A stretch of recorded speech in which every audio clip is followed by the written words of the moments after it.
hands are still shaking as I write this. What happened 3 nights ago in those dark woods will stay with me forever. I love camping. Every weekend, I pack my small green tent and drive to different forests. I like being away from the busy city and all its noise. The quiet sounds of nature make me feel peaceful. Birds singing, wind moving through leaves, water flowing in streams. These are the sounds I love most. That Friday, I decided to try a new place. My friend Jake told me about a camping spot deep in Cedar Valley. He said it was beautiful, but very far from any roads or houses. Perfect for someone like me who enjoys being alone in nature. I drove for 2 hours on a bumpy dirt road. My old blue truck bounced up and down as I went deeper into the forest. The trees got taller and thicker. Soon, I could not see the sky very well because the branches were so close together above me. Finally, I found a small open area next to a tiny stream. The water made soft bubbling sounds as it flowed over the rocks. I set up my tent on the flat ground and made a fire pit with some stones I found nearby. As the sun went down, I cooked beans and hot dogs over my campfire. The flames danced and made shadows on the trees around me. Everything felt perfect and calm. I was completely alone, just how I liked it. After eating, I sat by the fire and looked up at the stars. There were so many more stars here than in the city. They twinkled like tiny diamonds in the dark sky. I felt happy and relaxed. Around 10 o'clock, I put out my fire and crawled into my sleeping bag inside the tent. The forest was very quiet now. I could only hear the stream and some night bugs making their soft sounds. I closed my eyes and started to fall asleep. That's when I heard it. Snap, crack. Someone was stepping on sticks outside my tent. The footsteps were slow and careful, like the person was trying not to make noise. But dried leaves and twigs always make sounds when you walk on them. I held my breath and listened. The footsteps stopped right outside my tent. My heart started beating very fast. Who could be out here in the middle of nowhere at this time of night? I waited and waited, but I heard nothing more. Maybe it was just a deer or another animal, I told myself. Animals walk around at night all the time. After a few minutes, I started to feel sleepy again. Then I heard a whisper. Hello, is someone in there? It was a woman's voice, very soft and quiet. I sat up quickly in my sleeping bag. A real person was outside my tent, not an animal. Who's there? I called out, trying to sound brave. I'm sorry to bother you, the voice said. I got lost while hiking. My flashlight broke, and I can't find my way back to the main trail. Can you help me? I grabbed my flashlight and unzipped my tent just a little bit. I pointed the light outside, but I couldn't see anyone. The beam only showed trees and bushes. Where are you? I asked. Over here, behind the big pine tree, she said. I moved my flashlight around, but still saw no one. The voice seemed to come from different places each time she spoke. First from my left, then from my right, then from behind my tent. I can't see you, I said. Can you come closer to my tent? I'm scared, she whispered. There's something else out here with us. Something that's been following me all day. Now I was really frightened. I zipped my tent shut and grabbed my phone. No signal, of course. I was too far from any cell towers. For the next hour, I heard the woman's voice moving around my campsite. Sometimes she sounded very close, sometimes far away. She kept asking for help, but whenever I tried to find her with my flashlight, she was never there. Please don't leave me alone out here, she would whisper. It's getting closer. I wanted to help her, but something felt very wrong. Why couldn't I see her? Why did her voice keep moving around? And what was this something she was scared of? Around midnight, everything went quiet. No more whispers, no more footsteps, just the sound of the stream and wind in the trees. I thought maybe she had found her way back to the trail. But then, at exactly 1 o'clock in the morning, I heard new sounds. Heavy breathing right outside my tent. Someone was standing very close to where I was sleeping. The breathing was slow and deep, like someone who had been running for a long time. I could hear it clearly through the thin walls of my tent. My whole body was shaking with fear. Then came a scratching sound. Long fingernails or claws were scraping against the outside of my tent, starting at the bottom and moving up slowly.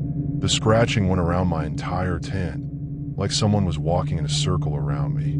I held my sleeping bag tight and tried not to make any noise. The scratching stopped at my tent's door. I could see a shadow through the thin material, the shape of a person standing right there. The shadow didn't move for what felt like hours.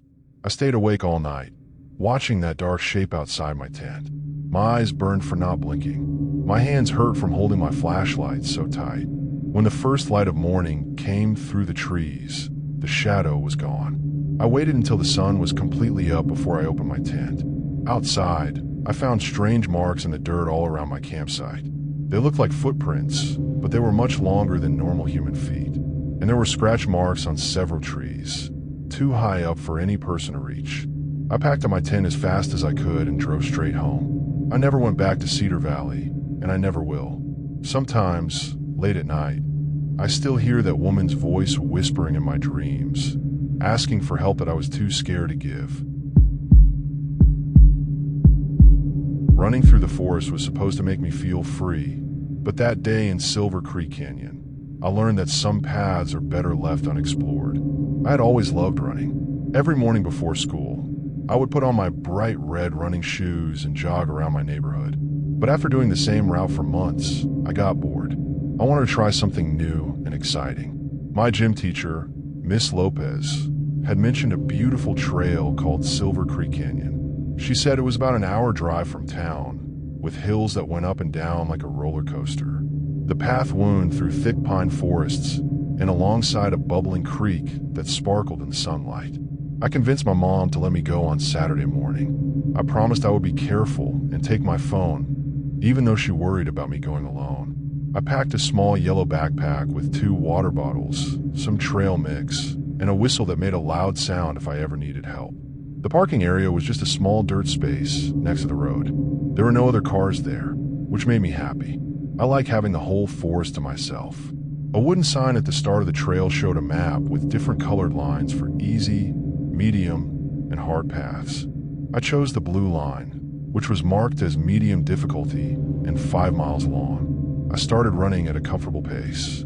My feet felt light on the soft dirt trail, and my breathing was steady and calm. The morning air was cool and fresh, filled with the smell of pine needles and damp earth from the creek nearby. For the first mile, everything was perfect. Tall, evergreen trees reached up toward the cloudy sky like giant green umbrellas. Squirrels chattered at me from the branches above, and colorful butterflies danced around patches of wildflowers. The creek made gentle splashing sounds as it flowed over smooth rocks. Then I heard someone else running behind me. At first, I was happy to know another runner was on the trail. Running can be lonely sometimes, and it would be nice to have company. I slowed down a little and looked over my shoulder, expecting to see someone catching up to me, but nobody was there. The trail behind me was empty except for fallen leaves and shadows from the trees. Maybe I had imagined the footsteps, I thought. Sometimes when you're running, your own heartbeat can sound like other things. I kept going, but the footsteps came back. This time they were much clearer. Someone was definitely running behind me, matching my exact pace. When I ran faster, the steps got faster. When I slowed down, they slowed down too. I stopped completely and turned around. "Hello," I called out. "Is someone there?" The forest was quiet except for the sound of water flowing and birds singing. I waited for a whole minute, but nobody appeared on the trail. My heart was beating fast, but I told myself not to be scared. Maybe it was just an echo of my own running, bouncing off the trees in a strange way. I started running again, but this time I paid close attention to the sounds around me. Sure enough, after just a few minutes, I heard those footsteps again. They were getting closer, like someone was trying to catch up to me. I turned around quickly, hoping to see who was following me. Again, the trail was empty, but this time I noticed something that made my skin feel cold. In the soft dirt behind me, there were footprints that weren't mine. My running shoes had a zigzag pattern on the bottom that left clear marks in the mud. But these other footprints were completely smooth, like they came from shoes with no pattern at all. And they were much bigger than my feet, like they belonged to a grown-up. I started running faster. The trail went uphill now, and my legs were getting tired, but I didn't want to slow down. Behind me, the mystery footsteps kept coming. They never got tired, never seemed to struggle with the steep hill like I did. When I reached the top of the hill, I had to stop to catch my breath. I was breathing hard and sweating, even though the morning was still cool. I looked back down the trail I had just climbed, hoping to finally see who was following me. That's when I saw him. A tall man in a black running outfit was standing at the bottom of the hill, about 50 yards away from me. He wasn't moving, just standing there looking up at me. Even from far away, I could tell something was wrong with the way he looked. His running clothes were too clean, like he had just put them on. His hair wasn't messy from running, and he wasn't breathing hard even though he had been chasing me uphill. Most strange of all, he was smiling at me, but it wasn't a friendly smile. It was the kind of smile that made me feel scared and uncomfortable. I waved at him, thinking maybe he was just another runner who wanted to say hello, but he didn't wave back. He just kept staring at me with that weird smile on his face. I decided to keep running. The trail went downhill on the other side, winding through a darker part of the forest where the trees grew closer together. I ran as fast as I could, jumping over rocks and fallen branches. Behind me, I could hear the man running too, but his footsteps sounded different now. Instead of the normal rhythm of running, his feet hit the ground in a strange pattern. Step, step, pause. Step, step, pause. Like he was playing a game instead of really trying to run. The trail curved to the left, then to the right, then left again. I hoped that by turning so many corners, I might lose the man who was following me. But every time I looked back, he was still there, always the same distance behind me, always wearing that creepy smile. After running for what felt like forever, I came to a place where the trail split into two paths. One path had a sign that said Creek View 1 mile. The other sign said Parking Area 2 miles. I want to get back to my car as quickly as possible, but the creek path was shorter. I chose the creek path, hoping I could hide somewhere near the water until the strange man went away. The trail led down a steep hill covered with loose rocks that made clicking sounds under my feet. At the bottom of the hill, I found a perfect hiding spot behind a large boulder next to the creek. I crouched down and tried to breathe quietly, listening for the sound of footsteps on the rocks above me. For several minutes, everything was quiet. Maybe the man had taken the other path back to the parking area. Maybe he had given up chasing me. I was just starting to feel safe when I heard a voice very close to my hiding spot. "I know you're down there by the water," the voice said.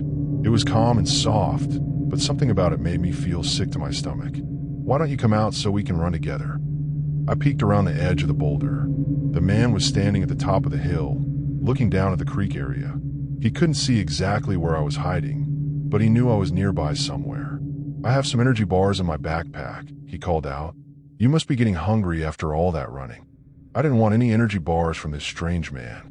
I wanted to get away from him as fast as possible. Very quietly, I started moving along the creek, staying behind rocks and bushes so he couldn't see me. The water was shallow and clear, flowing over smooth pebbles that felt cold under my hands when I had to crawl across the creek bed. Small fish swam away from me as I moved through their home. I followed the creek for about 10 minutes until I found another trail that led back up toward the main path. This trail wasn't on the map I had seen at the parking area, but I hoped it would take me back to my car. As I climbed up from the creek, I could still hear the man's voice in the distance, calling out to me. "You can't hide forever," he said. "We're going to finish this run together, one way or another." I ran faster than I had ever run in my life. My chest hurt and my legs felt like rubber, but I didn't stop until I saw my mom's blue car in the parking area. I jumped inside, locked all the doors, and drove away without looking back. Later that evening, I looked up Silver Creek Canyon on the internet. What I found made me feel cold all over. 3 years ago, a runner had disappeared on that same trail and was never found. Every time I close my eyes, I see that tall wooden tower reaching up into the dark sky like a giant finger pointing at the stars. I've been working at my desk job for 6 months without a break.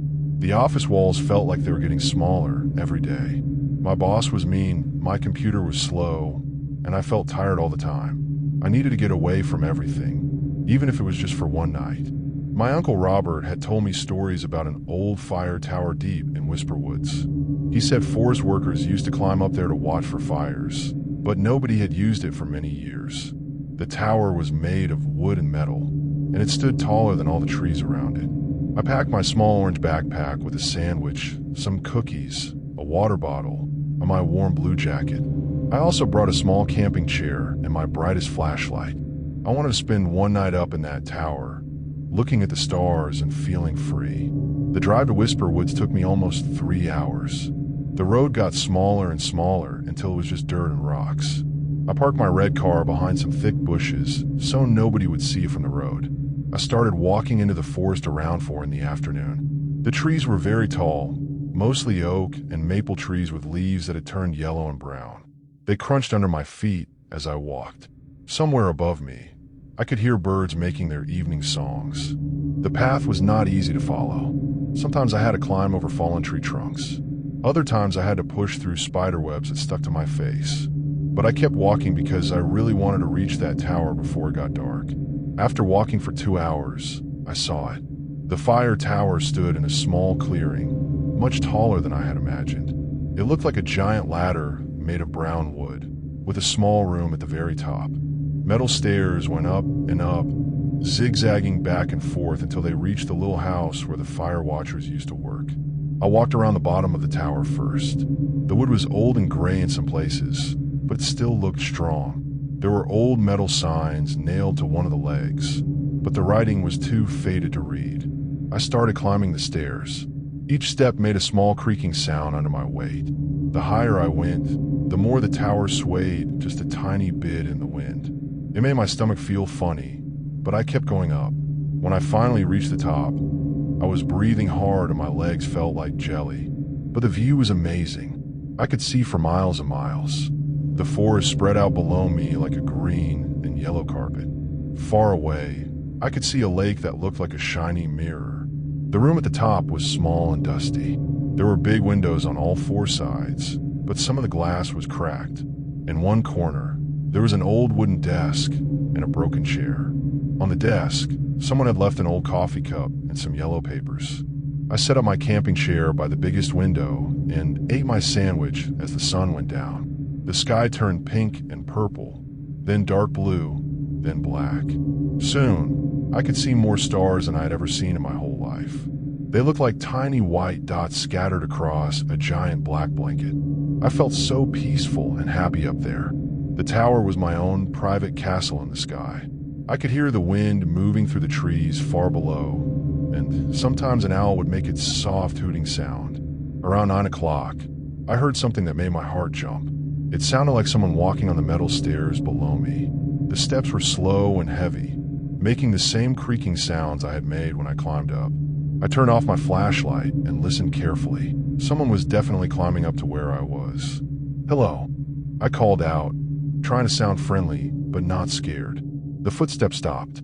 Everything was quiet for a long time. Then they started again, but this time they were going down instead of up, getting softer and softer until I couldn't hear them anymore. I waited by the window, looking down at the tower stairs. My flashlight was ready in my hand, but I was afraid to turn it on. What if someone was still down there, hiding in the shadows? For the next hour, nothing happened.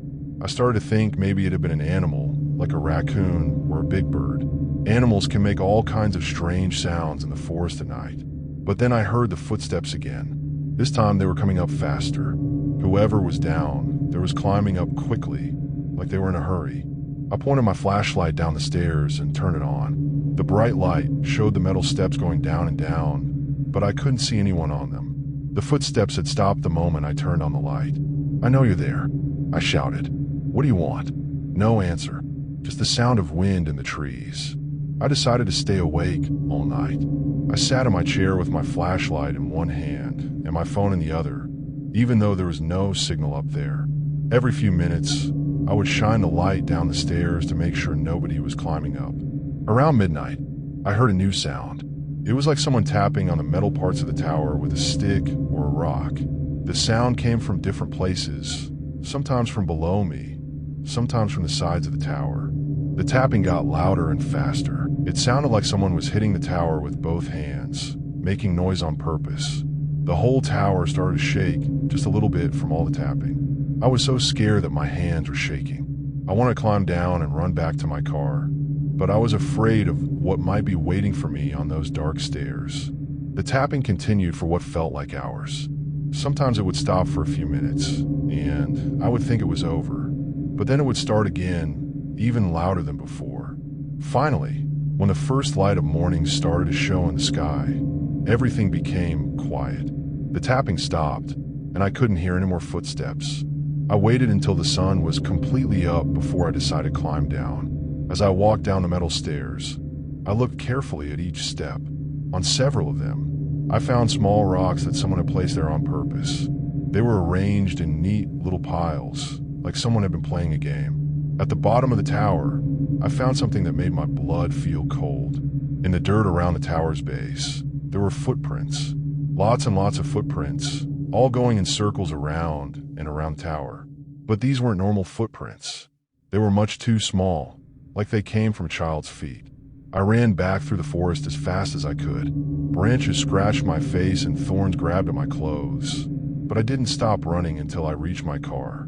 As I drove away from Whisper Woods, I looked in my mirror one last time. High up in the sky, I could see the top of that old fire tower poking above the trees. And I swear I saw something moving in the little room at the top, watching me drive away.